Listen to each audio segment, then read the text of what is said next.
இப்போ ஜெயில் அப்படின்றது ஒரு சொகுசான ஒரு வாழ்க்கையா பார்க்கப்படுது. சிறைக்குள்ள போற முதல் தலைமுறை குற்றவாளிகள் என் மகன் ஜெயில இருக்கான் அப்படின்னு பெருமையா சொல்ற தாய்மார்கள் இன்னைக்கு இருக்காங்க. அதுதான் வேதனையா இருக்கு. என் தம்பி கலெக்டரா இருக்கான்னு பெருமையா இருக்கும். என் மகன் ஒரு அட்வொகேட்டா இருக்கான், ஒரு அரசூழியரா இருக்கான்னு பெருமையா இருக்கு. என் மகன் ஜெயில இருக்கிறது இன்னைக்கு தாய், தந்தை, அண்ணன், தம்பி, அக்கா, தங்கச்சி சொல்ல விட்டாங்கல்ல. இது எவ்வளவு பெரிய கேவலம். இன்னைக்கு 10ஆம் வகுப்பு மேல படிக்க மாட்டாங்க. நீங்க ஒவ்வொரு நகர்ப்புறத்திலையும் பாத்தீங்கன்னா +2 தாண்டதே 12ஆம் வகுப்பு தாண்டுவதே. இந்த முறை நீங்க +2 தேர்வு பாருங்க, எத்தனை ஆண் பசங்க ஃபெயில் ஆகணும் பாருங்க. படிக்க மாட்டாங்க.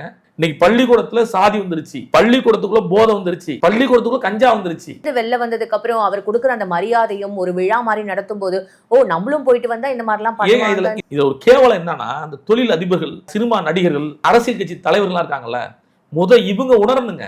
ஒரு ஐஐடி கூட நின்று போட்டோ எடுக்கிறோமே, ஒரு கொலைகாரன் கூட நிக்கிறோமே அப்படின்னு உணர மாட்டாங்கல்ல. புரியுது உங்களுக்கு? அரசியல்வாதிகள் கேங்ல இருக்கிற ரவுடிசம் பண்றவங்களோட போட்டோ எடுக்கிற பெருமையா நினைக்கிறாங்கல்ல.